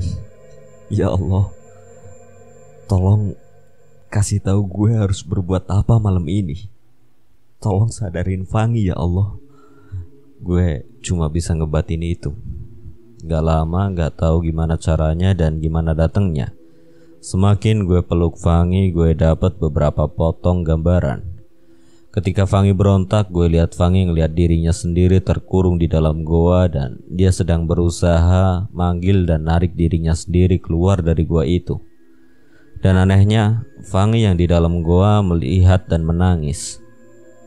Fangi di dalam goa bisa ngelihat Fangi yang coba narik dirinya sendiri, pikir gue dalam hati. Padahal waktu itu sebelum gue ketemu Fangi di sini, gue coba terawang dan meraga ke sana. Gue ngelihat di sana Fangi sama sekali nggak lihat gue, walaupun gue teriak memanggil namanya. Di sini gue ngerti, di balik tiap 1 menit Fangi selalu berontak melotot dan gregetan ngamuk sambil nunjuk ke atas itu, berarti dia lagi marah dan berusaha keras untuk narik lagi dirinya yang terkurung di dalam gua. Sungguh besar kuasanya. Gak disangka dan gak diduga Allah ngasih petunjuknya. Terima kasih ya Allah. Gue bakal berusaha selamatin temen gue ini, ucap gue dalam hati. Mar, ayo bawa Fangi ke mobil. Bantu bawain barang-barangnya ya, biar gue gendong si Fangi. Kata gue lihat Umar masih bengong ngeliat Fangi. Mungkin dia kaget juga, baru pertama kali ngelihat hal kayak begini. Woi Mar. Iya bang, maaf, jawabnya sambil merapihkan kasur bekas Fangi. Pak, kita pulang sekarang yuk. Gak jelas di sini pak. Gak bakal nyembuhin Fangi juga. Kasihan Fangi pak, takut badannya dia udah gak kuat lagi. Tapi mas, nanti di sini gimana? Mungkin bapak Fangi masih berharap kalau di sini mereka bisa nyembuhin Fangi, makanya gue lihat ada sedikit keraguan di mukanya dia. Nanti biar saya yang ngomong sama orangnya pak, jawab gue sambil ngegendong Fangi keluar dari ruangan itu. Umar dan bapaknya Fangi nyusul gue dari belakang. Sampailah kami di ujung jalan tersebut. Gak lama kami bertemu dengan seseorang. Mau dibawa kemana orang ini? Tanya orang tersebut melihat ke arah gue sambil menutup arah jalan yang bakal gue lewatin dengan badannya. Mau saya bawa pulang. Gak jelas di sini, jawab gue dengan nada kesal. Kalau dilihat ini orang kayaknya yang ngurusin pengobatannya Fangi. Dia pakai sarung, rambutnya panjang dengan kaos oblong dengan badannya yang lebih tinggi dari gue dan agak besar. Gak bisa mas, ini pasien masih dalam pengawasan saya. Pak, Mar, tolong digendong dulu Fanginya, jawab gue sambil menyerahkan Fangi ke mereka berdua. Tolong sadar ya pak, apanya yang pengobatan? Kalian ngerukiah Fangi? Emang kayak begitu model rukiah? Gak ada ceritanya orang di rukiah beda tempat pak. Kalian di sana dan Fangi dibiarkan di ruangannya. Di mana-mana orang di rukiah itu ada di tengah-tengah orang yang ngebacain ayat rukiah. Kalau yang bapak lakuin sekarang ini ngaji bukan ngerukiah, jawab gue dengan nada tinggi. Gak lama 2 orang lagi datang menghampiri kami. Ada apa ini Pak Ustadz? Ustadz? Lo dipanggil Ustadz. Sadar diri, jangan cuma bisa manfaatin orang lain aja. Jangan pernah buka pengobatan kalau lo sendiri gak paham sama ilmu. Apalagi bawa agama. Bubarin ini alternatif. Gue doain semoga lo ngerasain apa yang temen gue rasain saat ini. Gue mau tahu nanti lo bisa ngelewatinya apa enggak. Bahasa gue mulai gak sopan ke ini orang yang dibilang Ustadz. Gue udah emosi banget. Kalau emang harus berantem ya ayo ribut dulu aja. Urusan menang kalah belakangan, yang penting temen gue keluar dari tempat sialan ini. Sama sekali gak ada jawaban dari ini Ustadz. Padahal gue tunggu dia mau jawab apa lagi. Nyatanya dengan diamnya dia udah ngejawab semua pertanyaan gue. Dia bukan Ustadz. Udah biarin aja. Saya gak mau tanggung jawab kalau nanti ada apa-apa sama pasien ketika keluar dari pesantren ini. Saya yang tanggung resikonya. Jawab gue tegas sambil gue gendong Fangi lagi dari tangan Umar dan bapaknya. Lalu gue dan yang lain melewatin Ustadz itu melanjutkan perjalanan ke parkiran masjid di ujung jalan ini. Sesampainya di parkiran masjid, Mas, beneran gak apa-apa? Pak, kita cari jalan lain bareng-bareng ya. Insya Allah ada jalannya. jawab gue coba menenangkan bapaknya Fangi. Di tengah perjalanan kami gak banyak berbincang. Gue lihat bapaknya Fangi tidur di samping Umar nyetir. Gue tahu dia pasti kecapean, kurang tidur gara-gara jagain Fangi.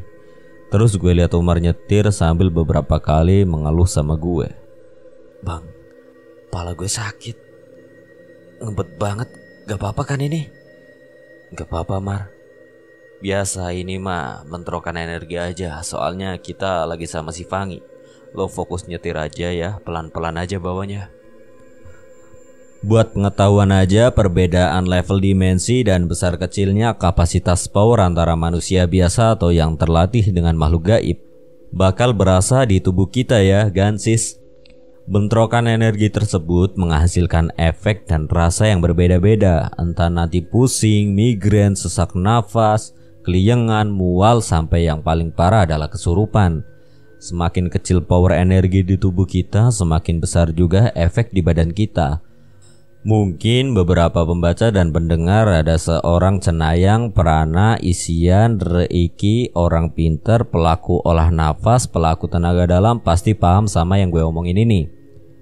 Gue coba fokus lagi sama Fangi. Fangi masih terus melakukan gerakan itu berulang-ulang. Fangi masih kejang menunjuk ke atas dan melotot.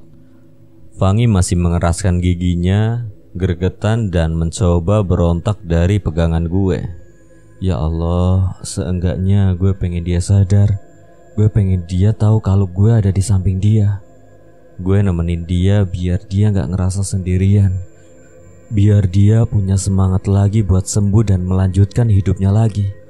Sampai akhirnya gue punya satu pemikiran. Gue gak tahu itu bakal berhasil atau enggak. Selama gue cuma mikir, gue gak bakal tahu hasilnya.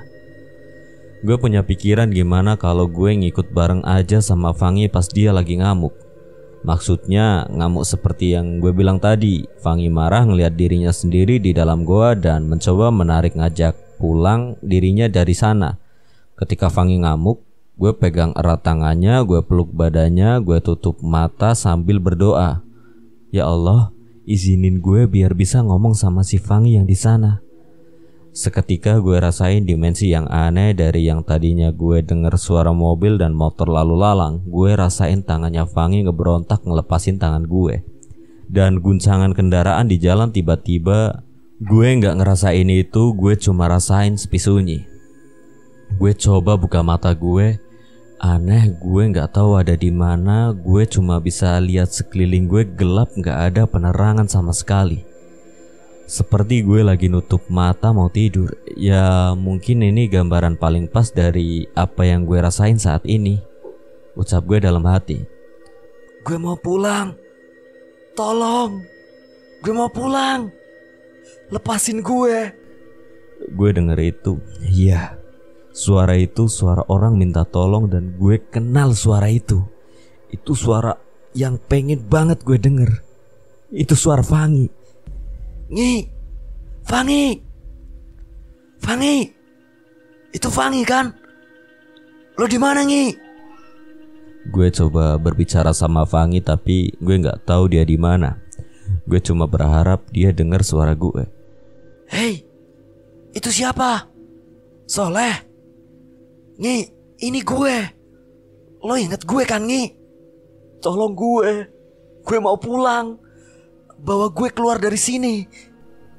Gue gak nyangka banget dia dengar suara gue. Gue gak tahu gue lagi halusinasi atau apapun namanya itu. Di depan gue tiba-tiba kelihatan Fangi lengkap dengan gua itu, yang di dalamnya ada Fangi lagi duduk di pojokan dalam goa. Gue mau nyamperin dia. Gue coba gerakin kaki gue tapi kaki gue gak mau gerak seperti yang gue perintahin. Gue cuma lihat di sekitar kaki gue ada asap hitam. Gue gak tahu di balik asap itu apaan. Mungkin jalanan atau apapun itu. Aneh. Ini di mana sebenarnya gue? Kenapa gue gak bisa gerak? Dan gue juga ngelihat Fangi tengok kanan kiri doang. Seperti gak ngelihat kalau gue ada beberapa meter dari mulut gue tersebut. Lo masih ada kan? Tolongin gue.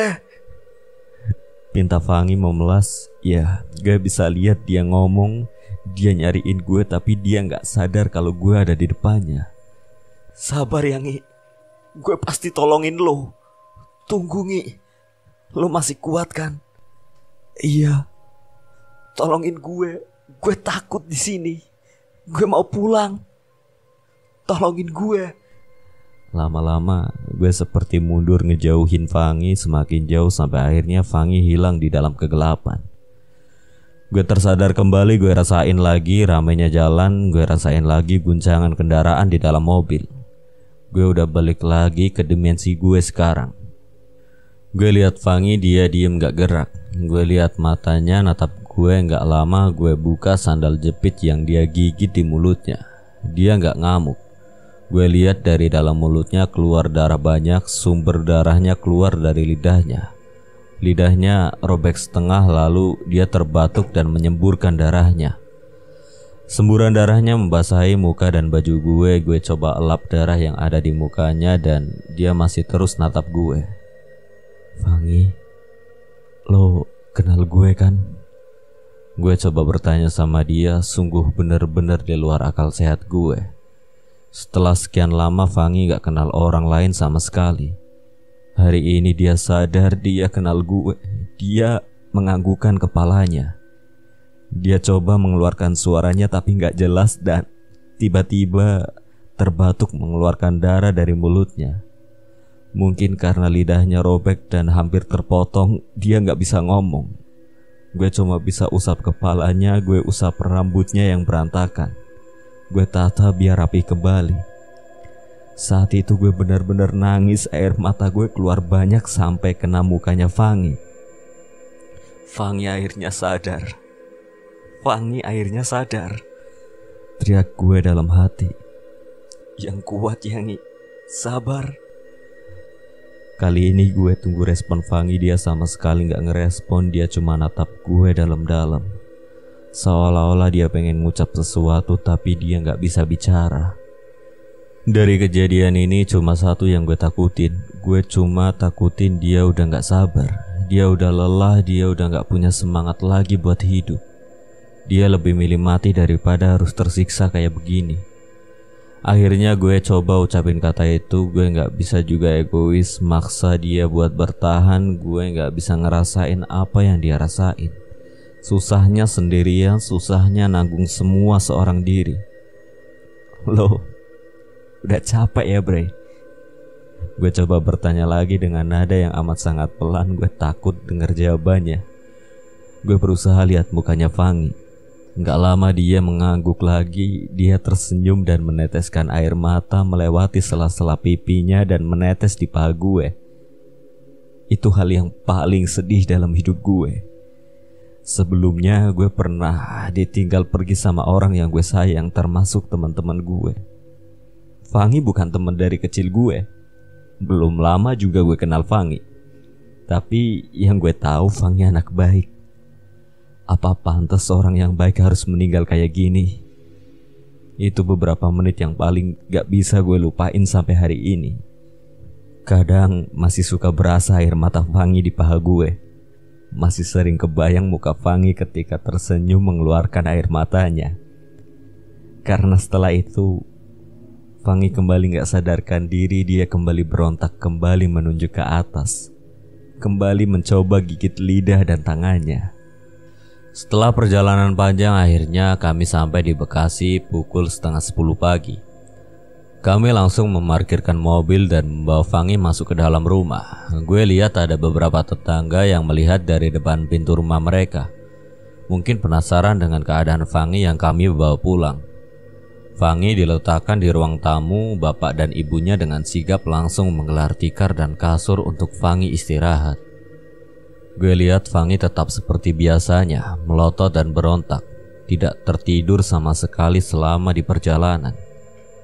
Kalian istirahat aja dulu di sini. Tidur di kamarnya Fangi aja, pinta si bapak kepada gue dan Umar. Iya nak, istirahat dulu sana. Gak usah bu, gak apa-apa. Saya sama Umar pulang dulu aja. Lagian belum mandi juga nih.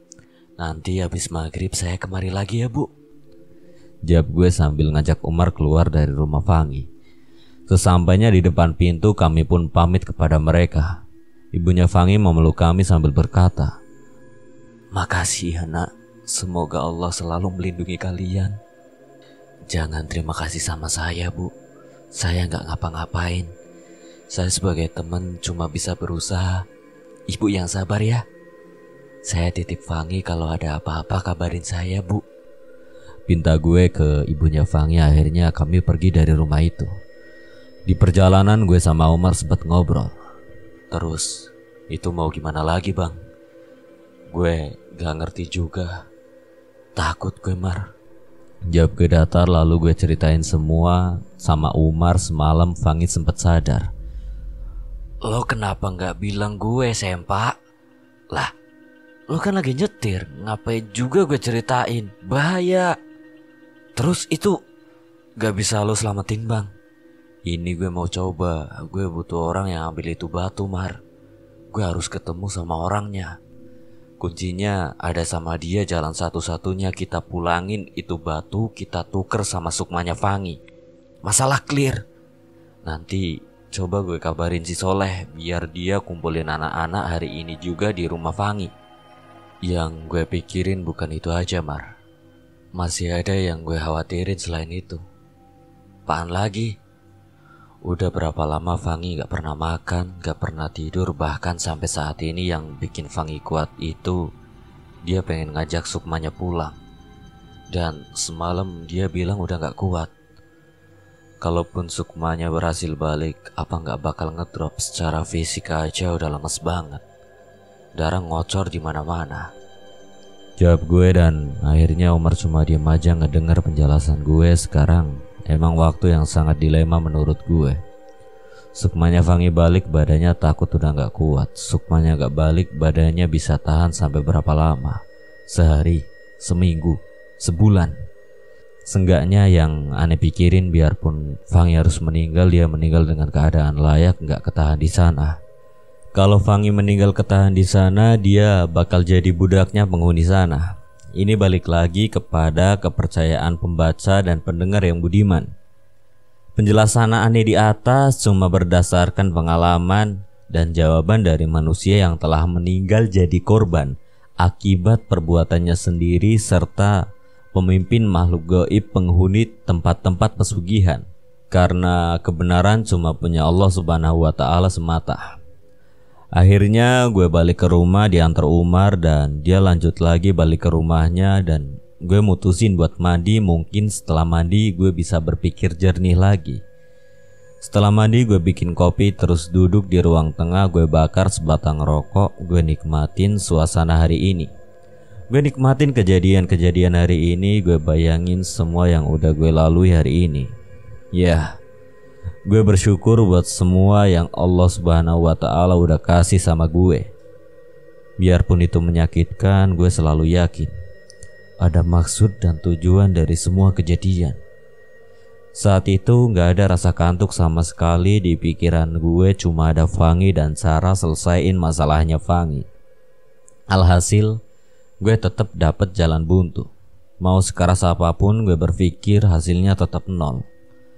Hari ini waktu terasa cepet banget. Gue ngerasa baru aja sebatang rokok gue habisin. Gak taunya sudah sebungkus habis gue hisap. HP gue berdering. Gue tengok ada panggilan masuk dari Umar. Udah jalan lo bang? Gue udah mau jalan ke rumah Fangi. Iya, ini gue udah mau jalan Mar. Ya udah, gue gas duluan ya bang. Ketemu di sana aja. Katanya gak lama telepon terputus, dimatiin sama itu anak. Bangke, main dimatiin aja. Gue belum selesai ngomong. Gerutu gue langsung ganti baju, ambil tas, keluarin motor, terus jalan ke rumah Fangi. Di tengah jalan, gue terus meminta dan berdoa. Ya Allah, kasih gue jalan dan petunjuk-Mu. 11 November 2014, sehari sebelum kematian. Gue sampai di halaman rumah Fangi. Gue lihat banyak sepeda motor parkir di halaman tersebut. Di rumahnya Fangi banyak orang. Gue juga lihat Umar lagi ngobrol sama beberapa dari mereka. Akhirnya semua orang kumpul di sini, batin gue. Assalamualaikum. Waalaikumsalam. Sini masuk bang, kata salah satu dari mereka. Gue bersalaman dengan mereka yang ada di luar, lalu gue masuk ke dalam rumah Fangi. Di dalam gue lihat banyak orang, sebagian ada yang ngobrol sama bapak dan ibunya Fangi, sebagian lagi mengelilingi Fangi, entah sekedar melihat keadaannya atau hanya duduk menemani Fangi. Baru datang bang. Iyalah, maaf ya telat. Oh iya, ini anak-anak yang ikut ngedaki. Iya bang, nah itu yang namanya Boim, kata Soleh sambil nunjuk anak yang sedang duduk di pinggir kasur Fangi. Oke, makasih ya Leh. Ternyata si Boim ngeliat pas ditunjuk sama Soleh. Gue perhatiin muka Boim, dia kelihatan pucet dan agak keringetan seperti orang ketakutan. Gak lama gue tanya Soleh, lo cerita ke si Boim tentang batu ya? Iya bang. Gue tanya batunya kemana, dia gak jawab, cuma diem aja. Soleh menjelaskan sepertinya semua orang di rumah emang lagi nunggu gue datang. Gak lama mereka yang di luar bareng Umar pun masuk ke dalam rumah. Mereka berkumpul dan duduk di sekitaran bapak dan ibunya Fangi. Gue jalan menghampiri bapak dan ibunya Fangi lalu duduk di dekat mereka. Gimana pak, bu? Fanginya gak kenapa-napa? Gue coba menyapa mereka sambil bersalaman dengan keduanya. Ya begitu aja mas, jawab bapak pasrah. Ibu hanya mengangguk tanda setuju dengan jawaban bapak. Lalu keadaan jadi hening di rumah itu. Semua mata kompak fokus ngelihat ke arah gue, berasa mau dengar khutbah Jumat aja. Pak, bu, saya minta izin ngomong ke mereka ya. Semoga saya dapat solusi dari penyakitnya Fangi. Pinta gue berbisik. Bapak sama ibunya Fangi cuma mengangguk tanda setuju. Yang lain masih pada ngeliatin gue berbisik sama bapak dan ibunya Fangi. Maaf buat abang-abang semua. Mungkin semua abang-abang di sini tahu kalau Fangi lagi sakit ya. Ada juga sebagian yang udah ketemu sama gue beberapa hari yang lalu. Gue perhatiin ada beberapa anak yang mengangguk. Ada juga beberapa anak yang bingung karena belum pernah ketemu gue. Ada sebagian yang udah gue ceritain masalah Fangi bang. Kayak Bang Soleh tuh. Mungkin sebagian lagi ada yang gak tahu. Jadi gue ceritain di sini aja ya bang. Waktu itu gue udah sempat lihat kalian foto bareng waktu di Gunung Guntur. Gue juga agak sedikit ngerti masalah makhluk gaib dan masalah yang sekarang lagi dirasain sama teman kita. Dari foto itu gue bisa lihat kalau salah satu dari kalian ada yang ngambil batu waktu mandi di curug. Nah, berhubung semuanya ada di sini, kira-kira bener gak apa yang gue lihat? Ada gak yang ngambil batu waktu pada mandi? Pandangan gue emang sengaja ngelihat ke Boim. Gue mau tahu jawaban dia. Gue juga perhatiin yang lain. Mereka tampak bertanya dan mengingat kejadian waktu di curug itu. Mereka saling tengok dan gue lihat lagi Boim cuma menundukkan kepalanya. Saya bang, saya yang ambil itu batu, jawab Boim ragu-ragu. Bapak, ibu, dan anak-anak yang lain seketika langsung menengok ke arah Boim. Gue juga dengar beberapa dari mereka mulai memaki. Bego, kayak gak pernah naik gunung aja. Jadi gara-gara dia Fangi kayak gini. Iseng aja punya tangan. Harusnya dia aja yang kena, kasihan Fangi. Dasar idiot. Gue gak mau keadaan makin ribet gara-gara batu doang. Maaf nih bang, bukan salah dia juga. Mungkin emang udah jalannya gini. Jangan saling salah-salahan. Kita di sini lagi berusaha buat sembuhin Fangi. Gue coba menenangkan keadaan. Terus gimana ini bang? Bentar, makanya kita selesaiin satu-satu ya, biar bisa selesai ini masalahnya. Lagian gue gak mau nanti abis Fangi ada lagi yang kena jadi kayak Fangi. Oh iya bang Boim. Terus batunya kemana sekarang? Batunya udah gue buang. Waktu di mobil gue inget nyimpen baru bekas mandi di curug.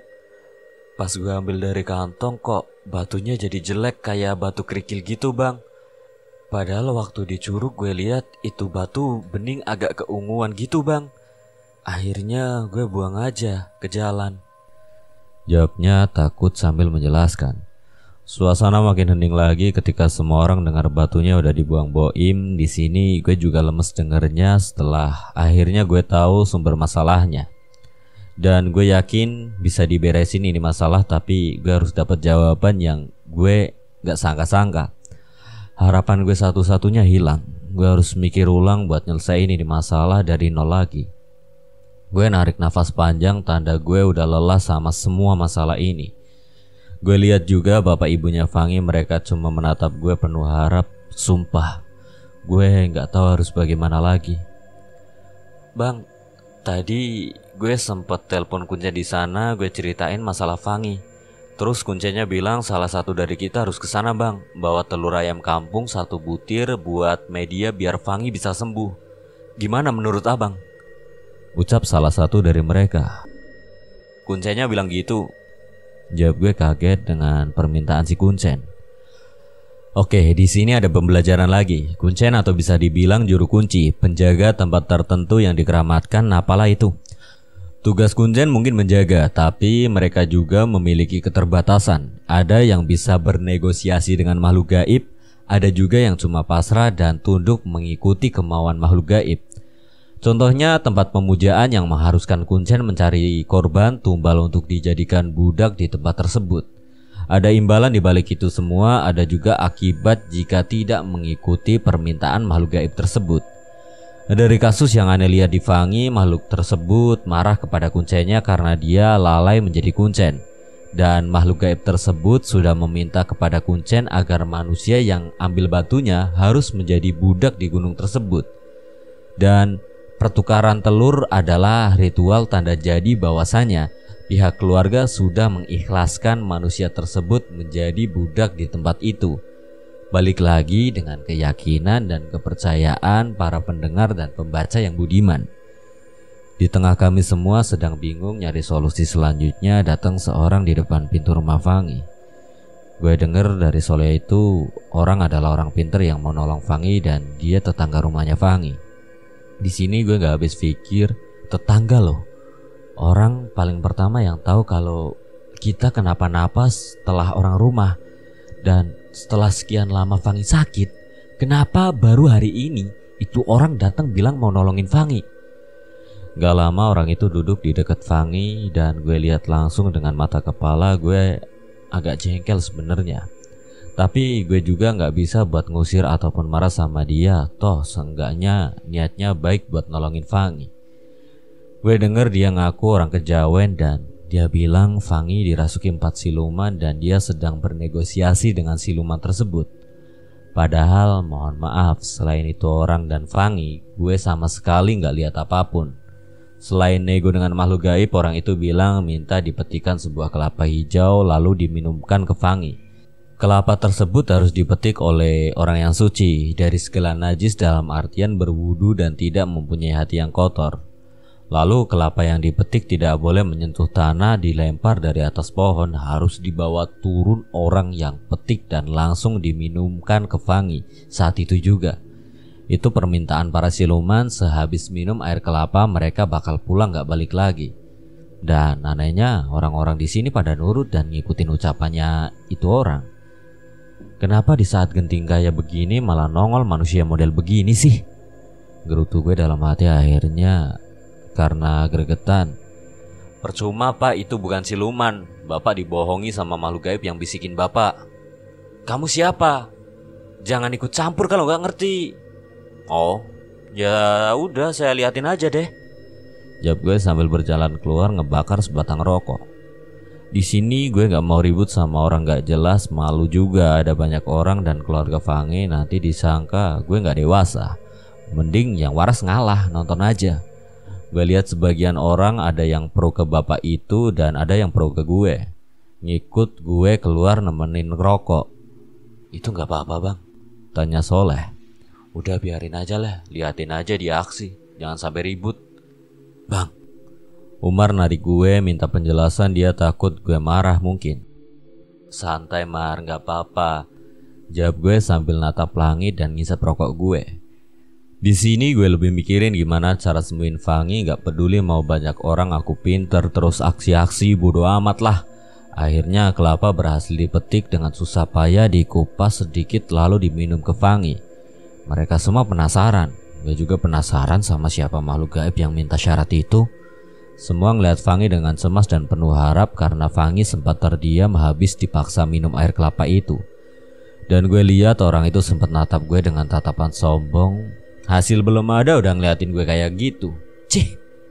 Gak lama Fangi kumat seperti biasa dan kocaknya orang tersebut bilang, silumannya berganti. Yang tadi sudah pulang, yang ini lain lagi. Oh, silumannya bandel. Gue ngerti banyak orang yang hebat istilahnya. Masih ada langit di atas langit, di atas gue pun masih banyak orang lebih ngerti tentang segala macam. Tapi tolong jangan mengaku-ngaku, jangan merusak akidah dan keyakinan orang lain karena baru tahu sedikit ilmu. Kasihan orang yang awam gak ngerti apa-apa. Jangan bodohi mereka dengan sedikit ilmu yang didapat, karena semakin banyak ilmu akan membuat semakin menunduknya seseorang karena ilmu tersebut. Bukan makin sombong agar dilihat dan dihargai orang lain. Jadi sebenarnya ketika bapak itu lagi ritual, Boim nyamperin gue pas gue lagi di depan. Dia datang dengan muka frustasi, mungkin dia kepikiran dan dia takut kalau nanti kejadian seperti Fangi. Bang, boleh ngomong sebentar gak? Kenapa lo? Muka lo begitu? Jawab gue dengan ada kesal. Gue takut bang. Takut? Takut apaan? Tanya gue kembali ke Boim gak ngejawab pertanyaan gue. Allah yang maha mengetahui, dari kejadian simpel gitu sama si Boim tiba-tiba gue kepikiran sesuatu. Mungkin gak ya makhluk gaib bisa ditipu? Ucap gue dalam hati. Di sini gue kepikiran gue nipu makhluk gaib, mau bikin seolah-olah batu yang dipengen sama si makhluk gaib ada sama gue. Ya gara-gara gue lihat si bapak tadi itu, gue jadi ada kepikiran buat negosiasi sama makhluk gaib. Batu gue tuker sama sukmanya Fangi dengan syarat keluarin dulu Fangi baru gue kasih batunya. Kelihatannya emang gila, atau gue udah gila beneran. Tapi gak ada salahnya dicoba. Boim, coba lihat tangan lo. Kenapa emang bang? Jangan banyak nanya, mana tangan lo? Jawab gue sambil ngambil tangannya si Boim. Dia pasrah aja, tangannya gue pegang. Gue coba rasain bekas-bekas energi batu yang pernah Boim pegang. Tangannya Boim mulai ngeluarin getaran-getaran kecil. Gue fokus lagi, coba buat rasain semua. Berat bentuknya, rasanya, hawanya gue coba rasain. Semua dari tangannya Boim. Ketika semua rasa udah gue dapet, gue ambil batu kerikil dari bawah deket kaki gue. Gue aplikasiin semua rasa ke batu itu dengan sedikit campuran antara energi batu sama energi gue. Sambil gue niatin juga kalau batu yang gue pegang berubah jadi batu yang waktu itu Boim temuin di curug. Jadi gimana bang? Gak tau Im. Mungkin habis ini lo yang kena kali. Siap-siap aja banyak berdoa. Sekalian jadiin pelajaran, lain kali jangan sembarangan. Mau itu sebagus apapun yang lo lihat.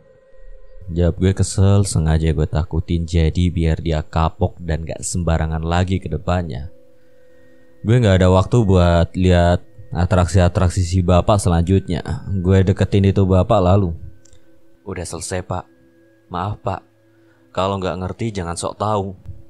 Jawab gue berbisik di telinganya sambil sedikit tersenyum, padahal tangan gue udah gemeteran banget mau mukul. Si bapak nengok ke arah gue, kelihatan mukanya sedikit agak merah, entah malu ataupun kesal sama omongan gue. Dan gue gak peduli sama sekali. Gue duduk di samping Fangi. Gak lama itu bapak berdiri dan pergi dari samping Fangi. Gue pegang tangannya Fangi, hawanya udah mulai semakin dingin. Gue pegang kepala, badan terus kakinya Fangi, semua berasa dingin. Gue juga perhatiin leher, tangan sama kakinya, kelihatan uratnya berwarna biru. Ya Allah, gue cuma takut Fangi udah gak kuat sama keadaan. Gue keluarin batu yang dari tadi gue pegang, gue taruh batu itu di tengah-tengah tangan gue sama Fangi. Gue genggam batu tersebut sama tangan Fangi juga. Fangi, semoga lu denger, gue udah gak tahu lagi harus gimana. Semua udah gue coba, Ngi. Gue udah kehabisan cara, mungkin ini cara terakhir yang gue punya. Maafin gue, Ngi. Gue gak bisa bantu sama sekali. Gue cuma berdoa semoga apa yang lo mau itu emang yang terbaik buat lo. Bisik gue di telinga Fangi. Gue ngerasa itu kata-kata perpisahan gue buat Fangi terakhir kalinya. Gak sadar, air mata gue netes lagi. Gue udah pasrah, gue udah bener-bener gak tahu harus gimana lihat temen di depan mata gue kesiksa kayak gini. Gue peluk Fangi dan berdoa, ya Allah yang maha mengetahui lagi maha pemberi pertolongan, tolonglah umatmu ini, bawa Fangi pulang ya Allah.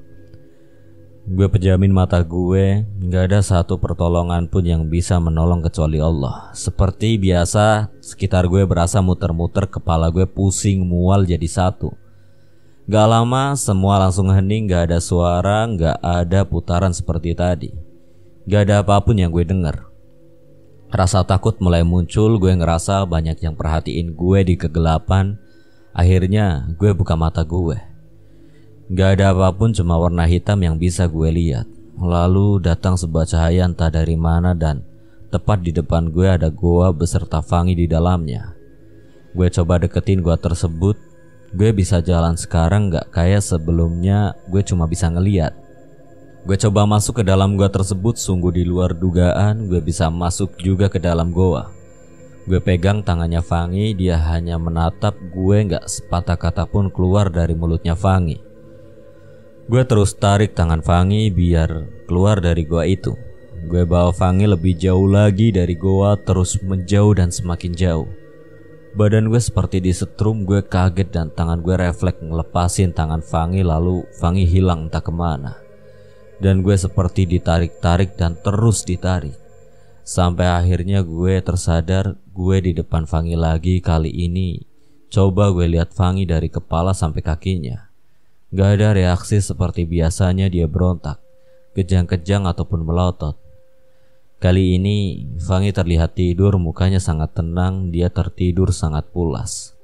Mungkin dia capek karena gak pernah tidur sama sekali, mungkin badannya udah gak kuat lagi untuk bergerak. Gue masih bisa ngelihat setiap tarikan nafasnya. Ya bener, dia lagi tidur. Gue gak salah lihat kok, mungkin tadi emang gue berhasil narik dia dari goa. Mungkin juga itu cuma sugesti gue. Tapi yang penting semua udah selesai, tinggal nunggu sembuhnya Fangi. Lo udah sembuh, Bray. Alhamdulillah ya Allah. Nanti kita jalan lagi ya kalau lo udah sehat. Gue tunggu, Bray. Ucap gue sambil senyum dan air mata gue terus mengalir. Umar nyamperin gue, Umar peluk gue. Sabar ya bang. Mungkin udah jalannya harus begini bang. Udah selesai Mar. Fangi sembuh. Jawab gue, pelukan Umar makin kencang ke gue. Gue juga ngerasain pundak gue agak basah, tepat kepala Umar nempel di badan gue. Mungkin ini anak nangis bahagia kali. Tugas gue tinggal satu Mar. Gue harus buang batu ini ke sana. Gue ke depan dulu ya. Gak lama Umar lepas pelukannya, gue lihat ya dia emang lagi nangis. Gue jalan keluar, lewatin semua anak-anak yang lagi kumpul di rumah Fangi. Semuanya netesin air mata gue lihat. Gue heran kenapa semua pada nangis, padahal Fangi udah gak kesurupan lagi. Sesampainya di depan pintu, gue lihat batu yang gue pegang sama Fangi tadi. Gue balikin Batu sialan lo. Jangan pernah ganggu teman gue. Dia udah balik di rumah ini. Gak lama gue lempar itu batu sambil gue bayangin curug tempat itu batu seharusnya. Gue lihat jam pukul 1:30 dini hari. Fangi akhirnya tidur untuk selamanya. Maafin gue Ngi. Gue temen yang gak berguna sama sekali. 2 hari kemudian gue mimpi Fangi berdiri di depan rumah gue dengan semua kelakuan dia yang gue hafal. Dia teriak panggil nama gue dan bilang, "Makasih ya, lo temen gue yang paling baik. Gue pulang duluan." Lalu dia pergi dan gue terbangun dari mimpi. Sekian. Terima kasih buat Prince Bandit yang telah mengizinkan saya membawakan ceritanya. Apabila ada kesalahan dan kekurangan, saya memohon maaf sebesar-besarnya. Akhir kata, Kang Selamat undur diri. Assalamualaikum warahmatullahi wabarakatuh. Sampai berjumpa lagi.